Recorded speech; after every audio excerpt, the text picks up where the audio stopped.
Welcome to my dark side.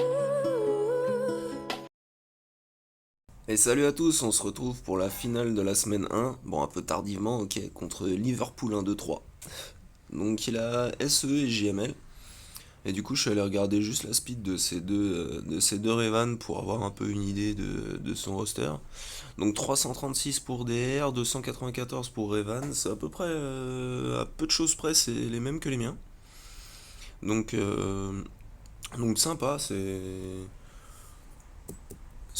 pas du mauvais modding, hein, c'est correct et tout. Donc au nord, il a deux Timénez, une Rollo, rien de super transcendant. Et au sud, il a mis son GML, une team Bosque avec Dengar et IG, et une team Droid. Donc bon, bah déjà les Jedi. Unlimited Power. Ouais, je vais éviter de faire la même connerie que la dernière fois. Du coup, j'ai mis un tank quand même. J'ai mis le Black Trooper. Parce que j'avais pas envie de me faire rect malencontreusement. Même si bon, il n'y a pas vraiment de risque, mais bon. On ne sait jamais.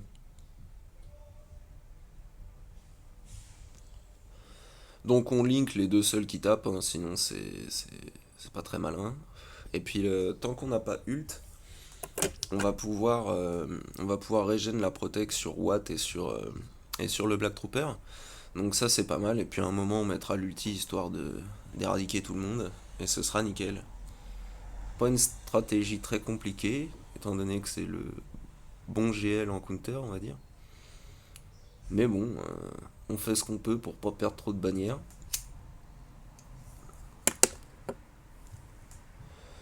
Là j'ai l'ulti, Watt est dans le mal. Attention, Watt est dans le mal. Watt n'est plus là. Bon, ult, fin, salut. 50 bannières, bon, c'est pas fou, mais ça reste du combat de GL, donc généralement c'est pas très propre quand même. Et puis j'avais pas envie de prendre de risques pour claquer SLKR pour finir dessus, donc. Ensuite, on va tranquillement aller sur le petit GGB1B2 full relique avec nos petites Talzin zombie d'Aka, G8, G10, R6, Pec. Donc le but c'est toujours la même chose, là en plus comme ils sont bien reliques, le B1 tape bien fort, il recte tout le temps Talzin dès qu'il fait son AOE, c'est magnifique, ce qui fait qu'elle crève à une vitesse de ouf. Et ça c'est vraiment parfait, parce que c'est exactement ce qu'on veut. Que Daka soit immortel le plus vite possible, là elle est déjà bien rank up, hein. Ils sont morts 15 fois chacun. On reste quand même Talzin, parce que le B1 a claqué, du coup GG nous a AOE. Hop, re-AOE, on re-reste Talzin, et puis ensuite ça va être géré pour arriver à finir full vie sur les trois. Bon là il met le heal block. Comme il est assez tanky, c'est plutôt une bonne nouvelle qu'ils nous mettent le heal block maintenant. Voilà, ça nous permet de nous heal à 100% et ensuite on va tenter le full stun. Hop, hop, mass assist. Impeccable. 51 bannières, on a fait un point de plus qu'avec SE. Superbe.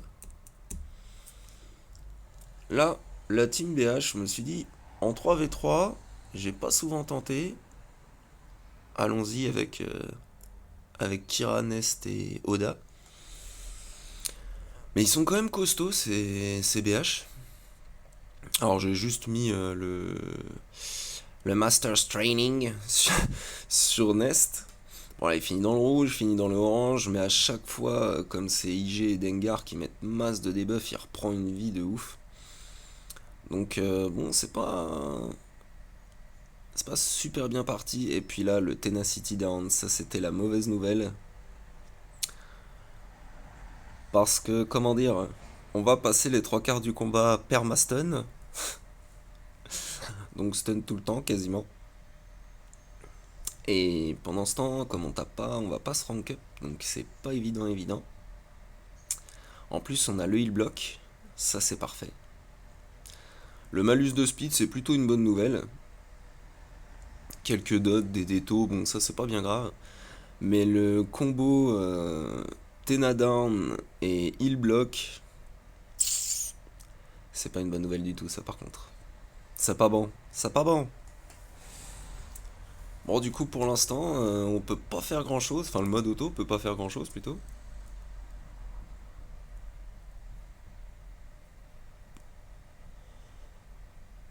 Là, je me dis, c'est bon, elle commence à jouer et tout, cool. Mais elle est dans le orange, donc ça commence à être mauvais.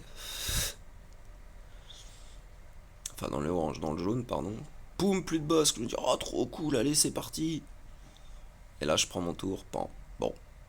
Maintenant, elle est R8. On retestera en semaine 2 avec du R8. On est là pour essayer, de toute façon. Du coup, je me demandais un peu. Ça m'avait quand même gonflé un peu de perdre avec Nest.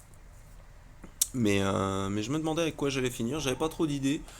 Donc je me suis dit à chaque fois que Nest perd quelque part, Savage rattrape le coup. On met un petit Sidious Savage. Ils ont une vraie bonne survivabilité parce que quand Sidious a beaucoup de pouvoir, c'est hyper pratique parce qu'il transforme son pouvoir en santé, ce qui fait qu'il est bien costaud. Et puis Savage, bah, il est super costaud. À chaque fois, il va prendre ses heal on time de 2 tours là. Bon, allez, voilà, c'est fait. Bon, en même temps, en face, c'était Dengar IG, c'est pas les plus dangereux, hein, mais bon. Donc là, on a des beaux petits géos avec l'Alpha Relique 1, il me semble, et l'espion juste G13. Donc un petit Houdini. Houdini. Parce qu'en 3v3, aussi bien Momotma que les géos, c'est vraiment mauvais quand on a des Jawa. Je l'ai déjà dit, mais en gros, c'est parce que ils vont se mettre autant de détos chacun, vu qu'ils assistent tous à chaque fois, mais ils taperont moins fort parce qu'il y a 2 mecs de moins qui assistent. Donc forcément, c'est beaucoup moins efficace contre les Jawa. Allez, un qui disparaît tout seul. Oh, bitch! 49 bannières, c'est sale, mais c'est marrant. Parce que c'est le principe du jeu, malgré toutes leurs mises à jour, nous annoncer leur Game Pass à la con, etc. Tout ce qui compte, c'est de se marier, on s'en fout de gagner ou de perdre. Les GA, c'est le seul truc où vous pouvez faire un peu des trucs rigolos. Donc,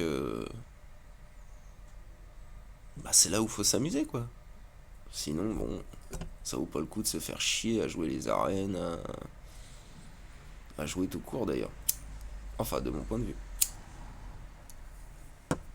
Donc là, on va se refaire un petit Bad Batch vs Cru. Étant donné qu'on a testé la dernière fois, mais ils étaient un peu lents. Là, ils sont plus rapides déjà.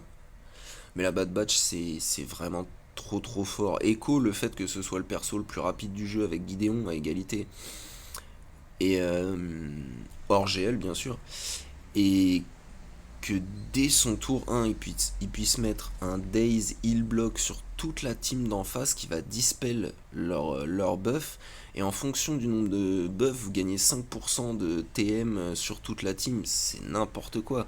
Ça veut dire qu'en gros, si vous avez un écho super rapide et à côté que c'est à peu près propre, surtout que Tech a 2 de vitesse de plus pour chaque allié de la Bad Batch, donc plus 10, vous n'avez pas besoin d'avoir 5 mecs modés à plus 800 de speed, etc. Juste un gars bien mode, fin, terminé.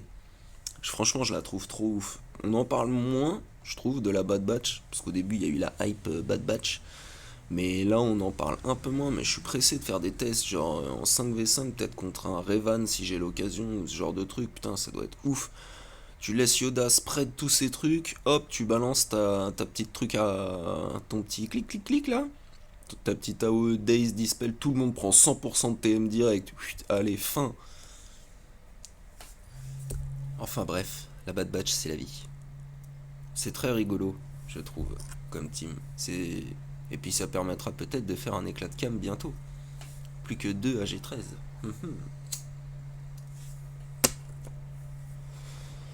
Donc là, on va se faire un classique sur Motma. J'avais pas vraiment d'idée, donc on s'envoie le petit Vador des familles avec Palp et Trône.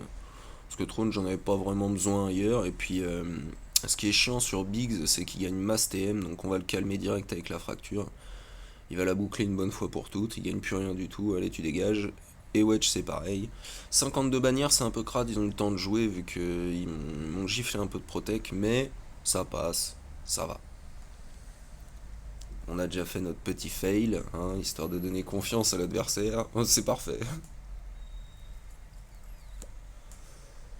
Donc ensuite, étant donné qu'il a pas mis du lourd, mais surtout des teams qui ont beaucoup d'AOE et etc. Pour faire perdre des bannières, bah, étant donné que Sadaka était plutôt pas mal, je me suis dit, bah, on va faire le Trium contre les NS, parce qu'on n'en a pas spécialement besoin ailleurs, et puis que c'est vraiment hyper safe, le Trium contre les NS, parce que étant donné que Nihilus est 1000 fois mieux que 4, parce que lui, quand il tue quelqu'un, ben, la personne ne revient pas, hein, voilà, tout est dit. Elle a beau faire sa mariole à secouer ses sabres dans tous les sens, c'est qui le patron? C'est qui le patron?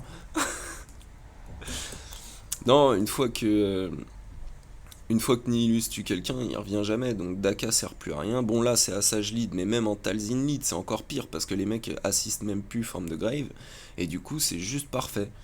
Donc là il y a deux solutions, soit vous essayez de ne tuer personne à part avec Nihilus, soit vous tuez quand même à droite à gauche, vous réisolez la zombie, vous faites votre troisième kill et puis vous tuez petit à petit.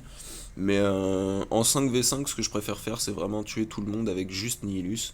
Parce qu'on peut répartir son DPS un peu sur toutes les NS. Là, voilà, elles ont toutes des debuffs. Hop, réduction des cooldowns. Un petit coup sur Daka avec... et PAN avec Traya et fin. Voilà. Un pour Nihilus, un pour Sion. 51. On fait beaucoup de 51, mais j'aime pas le pastis par contre. C'est chiant. Donc,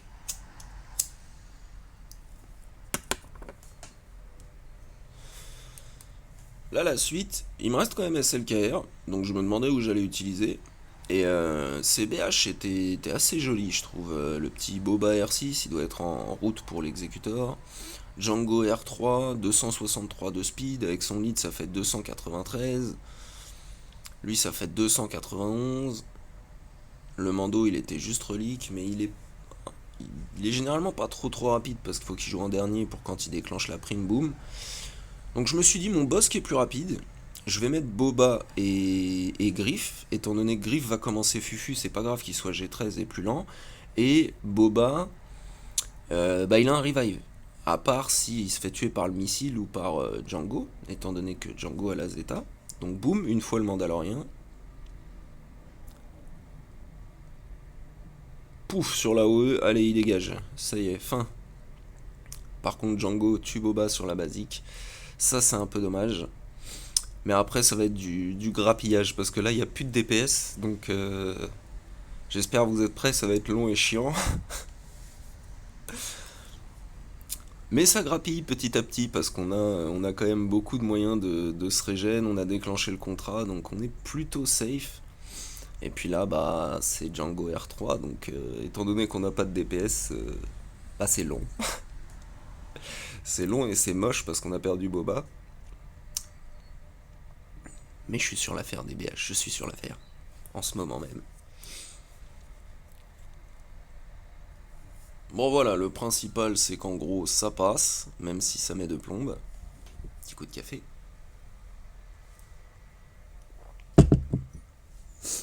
Encore un petit 51, non mais il pousse à la consommation, c'est pas possible. Donc là on a Nud Doku DDK, qui peut être vraiment chiant. L'autre, bon, c'est Poggle, Magna et celui qui reste, ça doit être Sunfuck peut-être, je sais pas trop. Donc on va mettre SLKR sur la Nut, parce que comme SLKR, quand il tue, on revient pas. Bon, déjà, Nut, il sert plus à rien parce qu'il crève d'entrée de jeu sur la OE et puis il revient pas du tout. Donc 55 bannières, ça c'est pas mal. En haut, il nous reste quand même la petite Talzin Lead et la Rollo, mais il me reste encore quand même pas mal de trucs. J'ai même pas utilisé l'armurière, j'ai pas utilisé DR, Malak, j'ai beaucoup de FO encore. Donc ça va, j'étais plutôt large en attaque, malgré mon superbe fail de Nest. Nest R8, oui, oui. Non, sur le fail, elle est R7. Calmons-nous, ça passera peut-être en R8. J'ai slice ses modes, elle a pris pas autant de ténacité que ce que je voudrais, mais elle en a pris un peu quand même. Donc là, la petite team qui est toujours sympa quand on joue en 3v3, histoire de se garder une Hux sous le coude avec le Red Trooper, c'est bah, toujours la officier, cru et panda. Alors là, je vais choisir d'essayer d'aller tuer tout de suite Leia parce que sur ses double tap, elle fait vraiment très mal. Et après, si Rollo met une AOE alors que vous êtes dans le mal, bah, elle vous recte un perso super vite. Alors que Lando, lui, il est vraiment bien dans un sens parce qu'il met des AOE qui sont de plus en plus costauds, mais il lui faut du temps pour se rank up. Donc si on tue Rollo, enfin Leia en premier, Rollo en deuxième et Lando dans la foulée, ben c'est quand même plus safe, je trouve. Alors après, bon, c'est juste mon choix, mais je trouve ça efficace comme ça. Donc 52 bannières, le panda et Fou avait perdu de la protec. Bon là, les NS sont pas très très dangereuses. La team, je crois que c'est Poggle le lead, c'est pas très très dangereux non plus. Donc je regardais s'il y avait mon petit maraudeur qui traînait, mais il était en def. Je le trouvais pas, j'ai envie de mettre des patates de l'espace, mais du coup j'étais triste. C'est cool de savoir tout ça, hein. Du coup, bon bah là, comme il n'y a pas de pré-taunt, en plus c'est cadeau, hein. Fear, bzzzt et bzzzt. Voilà, il n'y a plus que le magna, pan, allez, ça dégage. 55 bannières, impeccable. Pas du tout overkill, mais le principal c'est que ça passe. Donc là, on va pas se faire chier, étant donné que ça commençait à être long, Malak en auto, hein. Il se débrouille tout seul, il fera très bien le café. Surtout que là, il n'y a que l'esprit qui peut stun. Et même si elle nous stun, malgré notre Téna, parce que j'ai quand même aussi pas mal de Téna sur Malak. Je sais pas s'il est irrésistible, faut que je vérifie pour l'esprit. Peut-être qu'il est irrésistible, il me semble pas. Il me semble pas que le stun soit irrésistible, mais peut-être. Je ne sais pas. 55 bannières, donc on finit par pas mal de 55. C'est correct.